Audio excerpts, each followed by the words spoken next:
तो पहला सवाल है दोस्तों, एक घनाभ की लंबाई 20%, चौड़ाई 30% और उसकी ऊंचाई 10% बढ़ गई तो उसके कुल आयतन में कितना प्रतिशत का वृद्धि होगा। ऐसा सवाल दोस्तों अक्सर घनाभ के चैप्टर से पूछता है। तो आइए हम लोग देखते हैं कैसे इसका सॉल्व होगा। तो देखिए दोस्तों, लंबाई में कितने प्रतिशत का वृद्धि हुआ है, तो 20% का। चौड़ाई में कितने का हुआ है, 30 का। और ऊंचाई में कितने का हुआ है, 10% का। अब देखिए दोस्तों, इसका फ्रैक्शन वैल्यू क्या होगा सबका, वो सबसे पहले हम लोग देखते हैं। तो 20% का फ्रैक्शन वैल्यू होता है दोस्तों आपको 1/5। 30% का कितना होता है दोस्तों, तो 30% का होता है आपको 3/10। और 10% का होता है दोस्तों 1/10।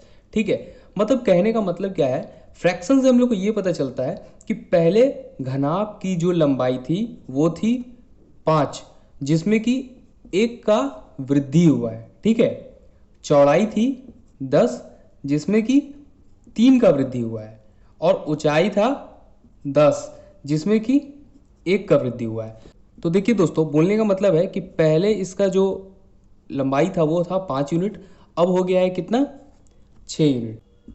पहले इसकी चौड़ाई थी कितनी, 10 यूनिट, जो अब बढ़ के कितना हो गई है, 13 यूनिट। और पहले इसकी ऊंचाई थी कितनी, 10 यूनिट, जो बढ़ के अब कितना हो गई है, 11 यूनिट। तो देखिए दोस्तों, अब यहाँ पर हम लोग पहले का जो आयतन था और अभी का जो आयतन है वो दोनों हम लोग फाइंड आउट कर सकते हैं। आयतन का हम लोग का फॉर्मूला क्या होता है, लंबाई गुना चौड़ाई गुना ऊंचाई। तो आप इन तीनों को गुना करिए, पहले का जो उसका आयतन था वो हम लोग को प्राप्त हो जाएगा। तो कितना आएगा, तो इसको गुना करिए तो आप आएगा 100 एंड 500। फिर अभी न्यू लेकिन कितना है वो देखिए, 13×6 = 78 होता है दोस्तों। और 78 को हम लोग फिर 11 से गुना कर देंगे तो कितना आएगा, 78। और इसको हम लोग ऐड कर देंगे तो कितना आ जाएगा, 858, मतलब कि 858। तो दोस्तों देखिए, पहले जो उसका आयतन था वो था 500, जो अब बढ़ के कितना हो चुका है, 858। तो दोनों में अंतर कितने का है दोस्तों, तो दोनों में अंतर साफ है दोस्तों, 358 का है। तो 358 का है वो किस पर है, 500 पर है। तो प्रतिशत हम लोग निकाल देंगे दोस्तों, यहाँ पर वृद्धि कितने का है। तो आइए इसको काटते हैं तो कितना आएगा, तो आया 358/5। और इसको फिर हम लोग पूर्णांक में बदल देते हैं। तो 7×5 = 35 हो गया, 5 हो गया और 3/5, मतलब कि 71.3/5। मतलब यहाँ साफ तरीके से हम लोग देख सकते हैं दोस्तों कि टोटल आयतन परिणाम में कितना का वृद्धि है, तो 71.3/5 का। ठीक है, आई होप आप लोगों को ये समझ में आया होगा। आइए दूसरा सवाल देखते हैं। नेक्स्ट सवाल है दोस्तों, एक घनाभ की लंबाई में 10% की क्या हो रही है दोस्तों, वृद्धि हो रही है।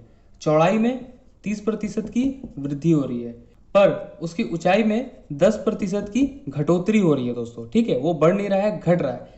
तब जाकर उसके कुल आयतन में कितने प्रतिशत का प्रभाव पड़ेगा, वो बढ़ेगा या घटेगा, वो हम लोग को फाइंड आउट करना है। तो आइए हम लोग को देखते हैं दोस्तों, जैसे पिछले सवाल में हम सॉल्व किए थे बिल्कुल वैसे ही करेंगे। ठीक है दोस्तों, तो 10% का फ्रैक्शन वैल्यू कितना होता है दोस्तों, 1/10। 30% का 3/10। और 10% का फिर 1/10 ही हो जाएगा। अब देखिए, पहले उसकी लंबाई थी कितनी, 10, जिसमें कि क्या हुआ है, वृद्धि हुआ है कितने का, 1 का। चौड़ाई कितना था पहले, 10, जिसमें वृद्धि हुआ है कितने का, 3 का। ऊंचाई था पहले कितना, 10, लेकिन इसमें देखिए दोस्तों, इसमें सब में वृद्धि हुआ है, लेकिन इसमें क्या हुआ है, वृद्धि ना होकर ह्रास हुआ है, घटा है ऊंचाई। कितना घटा है, 1। फ्रैक्शन वैल्यू से बनाने से यही आसान होता है दोस्तों, हम लोग का जो संख्या है वो बहुत ही समराइज हो जाता है, जिससे कि हम लोग कम कैलकुलेशन में जल्दी सवाल को बना सकते हैं। ठीक है, तो आइए देखिए, नया और पुराना उसका जो आयतन है वो हम लोग पहले फाइंड करेंगे। तो पहले कितने था, 10, सबका 10 था, जो कि अब कितना हो चुका है, इसमें 1 बढ़ा है, तो बढ़ के वो कितना हो गया, 11। ये भी 3 बढ़ा है, तो 3 बढ़ कर कितना हो गया, 13। और ये तीसरा ऊंचाई जो है ये लेकिन क्या हुआ है, घटा है। तो 10 में से 1 जाएगा तो कितना हो जाएगा दोस्तों, 9। तो अब ये कितना हो गया, 9।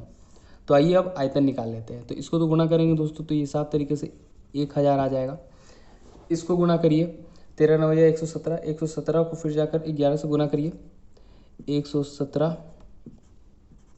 और 117 को आप ऐसे ऐड कर सकते हैं, तो 8 2 है, तो 1287। तो कितने का देखिए दोस्तों, वृद्धि हो रहा है, वृद्धि हो रहा है 287 का, कितने पर, 1000 पर। इसको हम लोग को प्रतिशत में बदलने के लिए 100 से गुणा करना पड़ेगा। चलिए सॉल्व करिए। तो सॉल्व करके कितना आया मेरा दोस्तों, 28.7% वृद्धि है। क्या है दोस्तों, वृद्धि है। तो आयतन परिणाम में क्या प्रभाव पड़ा, तो उसका आयतन पहले से 28.7% बढ़ गया। ठीक है, उम्मीद करता हूँ दोस्तों आप लोगों को क्वेश्चंस का सॉल्व समझ में आया होगा। अगर समझ में आया तो एक बार लाइक कर दीजिए, और कोई सजेशन हो तो सजेशन आप मुझे दे सकते हैं, और चैनल को अभी सब्सक्राइब कर लीजिए, क्योंकि मैं ऐसे ही क्वेश्चंस के सॉल्व लेकर आता रहता हूँ। तो चलिए मिलते हैं आपसे नई वीडियो में।